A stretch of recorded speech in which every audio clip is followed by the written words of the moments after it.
Bonsoir à tous et bienvenue dans votre magazine consacré aux entreprises de la région Hauts-de-France Business. Fabriquer des accessoires de mode grâce à des objets déjà existants comme du caoutchouc, des chambres à air ou encore des lances à incendie. Eh bien, c'est l'idée de Saint-Lazare, une marque lilloise engagée et éco-responsable. En quoi consiste exactement la technique de upcycling? On en parle avec sa fondatrice Capucine Thiriet. Bonsoir.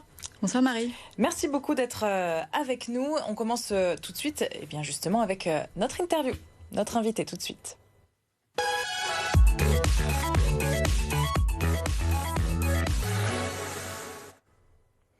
On va revenir effectivement sur la genèse de votre entreprise, mais avant de commencer, est-ce qu'on peut définir l'upcycling justement? Qu'est-ce que ça veut dire exactement ce terme anglais? L'upcycling en soi, je dirais que c'est du bon sens. Donc en français, ça s'appelle du surcyclage et c'est vraiment l'idée de détourner une matière de son usage premier. Donc vous, justement, vous vous êtes lancé dans la mode, dans les accessoires notamment de maroquinerie. Vous avez quelques exemples ici en plateau. Par exemple, vous avez cette ceinture. On peut peut-être la montrer à l'écran. Donc c'est fabriqué avec des matériaux déjà existants, c'est ça? Oui, tout à fait. En soi, on a récupéré du coup une lance à incendie qui vient de chutes de production. Donc on travaille directement avec un fabricant qui est basé ici dans le Nord, qui lui génère des chutes de production qui sont destinées à être jetées. Et nous, on travaille avec un atelier de maroquinerie basé près de Toulouse, qui est labellisé entreprise du patrimoine vivant et qui va réussir à sublimer cette belle matière pour donc là, en faire c'est que de la lampe la lance à incendie du coup. Tout à fait. Après, il y a a quand même pas mal de travail dessus, parce que à la base, c'était censé être une lance à incendie, donc il y a tout le travail de coupe, tout le travail aussi il a fallu brûler la matière parce qu'il y a du textile à l'intérieur et toute la teinture de tranche.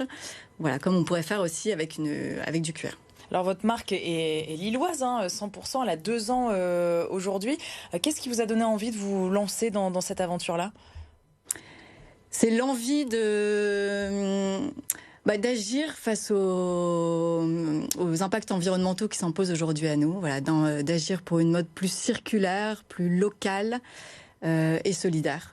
Comme vous l'avez dit tout à l'heure, de réussir à créer avec ce qui existe déjà, éviter de polluer davantage. De consommer propre du coup? Exactement. Ouais, et puis il y a plein de pépites en fait. Si on arrive à changer notre regard sur ce qui nous entoure, de récupérer ces pépites, de les sublimer pour créer des accessoires élégants et durables. Alors vous êtes basé à Tourcoing. Qu'est-ce qui s'y fait là-bas à Tourcoing? C'est là où toutes les idées germent? Oui, en soi on a la chance d'être basé au sein de Dora Materials, qui nous accompagne sur toute la partie recherche et développement, et on est au cœur du coup de l'innovation et des matériaux, parce que notre première mission, c'est d'aller sourcer ces matières insolites. Oui, c'est quoi le parcours du coup? Comment ça se passe? Comment vous allez chercher ces matériaux à recycler? Au départ, on a vraiment commencé avec la chambre à air, et puis derrière, on a voulu apporter de la couleur. Donc c'est pour ça qu'on est parti aussi sur la lance à incendie, parce que du coup, ça se décline en plusieurs coloris. Et puis en fonction des produits que l'on souhaite créer, c'est trouver la matière qui est la plus adaptée. Par exemple, on fait des pochettes d'ordinateur aujourd'hui. Les matières qui s'y prêtaient bien, c'était soit le néoprène, donc se dire on part dans la combinaison de plongée, mais c'était complexe à mettre en place. Sinon, c'était la feutrine, et on récupère aujourd'hui la feutrine qui sert à recouvrir l'intérieur des TGV. Et vous vous basez sur quel marché du coup? C'est de la maroquinerie, c'est de l'accessoire de mode? On est sur quel marché précisément? On a une gamme qui est assez étendue, qui va du bijou à l'accessoire de mode et à la bagagerie, parce que du coup on a développé toute une gamme de bagagerie. Donc on a une gamme qui est relativement large. Et de luxe ou haut de gamme ou premium, je dirais. Là par exemple sur votre pochette d'ordinateur, ça coûte combien à l'achat, en tout cas à la vente? Nous, on la vend aujourd'hui à 50 € sur notre site. Pour une pochette d'ordinateur upcyclée et made in France. Et donc tout est made in France, du coup, de A à Z pour toute votre gamme de produits? En soi, il y a une partie que l'on faisait en Belgique, mais c'est vrai que du coup, comme on est sur Tourcoing, on a vraiment la Belgique qui est à côté, et on est à 10 km.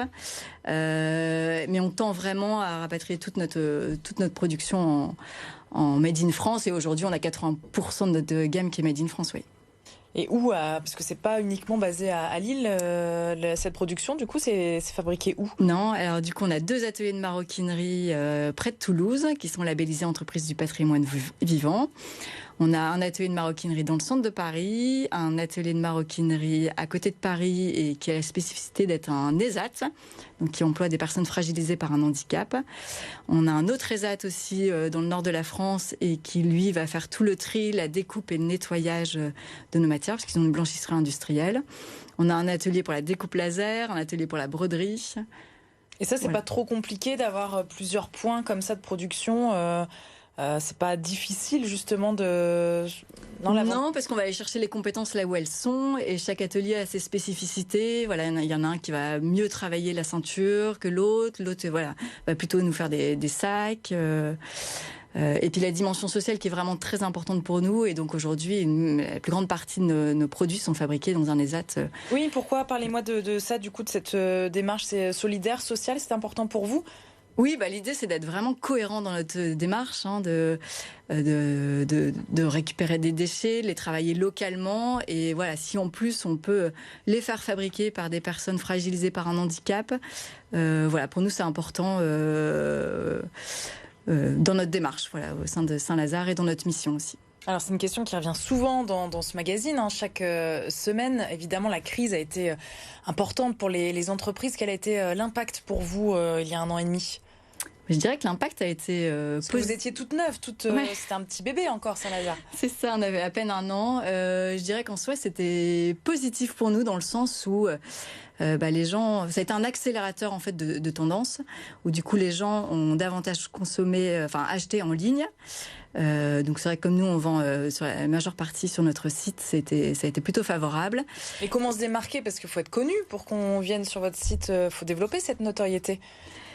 Oui, alors après, on a la chance d'avoir pas mal de bouche à oreille, des clients satisfaits. Vraiment, la satisfaction de nos clients, c'est vraiment le fer de lance de Saint-Lazare. Des clients qui sont... le mot qui revient souvent, c'est bluffé par la qualité de nos produits. Et voilà, du coup, le bouche à oreille se fait. Et puis, le Covid, ça a été aussi un accélérateur dans le sens où les gens ont envie de donner du sens à leurs achats.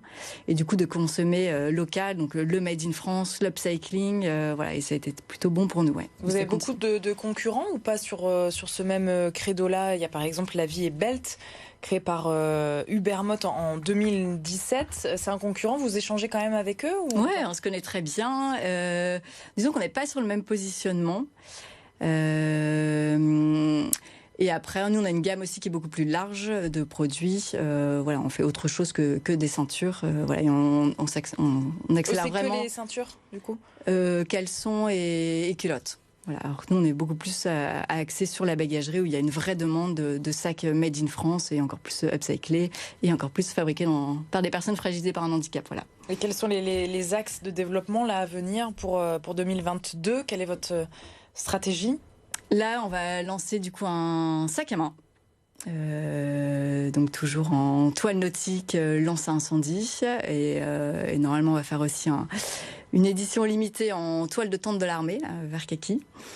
Avec de véritables tentes de l'armée française, du coup? Tout à fait, récupérées directement au sein de l'armée. Ouais. Donc ça aussi, ça n'a pas été simple, mais ouais. Pourquoi? Mais le résultat, il faut percer dans l'armée, et c'est pas simple. Mais on aime le challenge chez Saint-Lazare et nos ateliers aussi. Et... Comment ça marche? On décroche le téléphone, on essaye de... Ouais, c'est ça. Pour se faire connaître et dire, moi, je fais de la mode recyclée, j'ai besoin de vous? C'est ça. Et après, on y va avec sa voiture et on va récupérer, au sein du camp, la toile de tente. On la nettoie parce que ce sont vraiment mauvais. Il y a vraiment plusieurs vies avant. On travaille avec une designer pour designer aussi le produit, parce que ça s'invente pas. Et puis on le met au point et voilà, pour la commercialisation en 2022, ouais. Et 2 ans, du coup, après le lancement de Saint-Lazare, est-ce que vous êtes rentable aujourd'hui?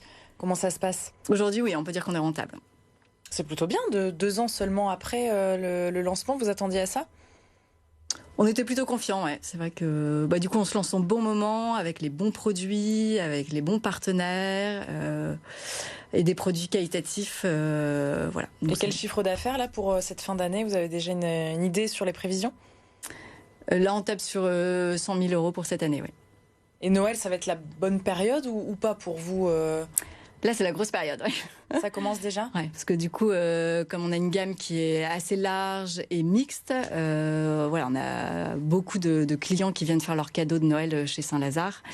Et ça permet finalement de trouver pas mal d'idées cadeaux, à la fois durables, originales.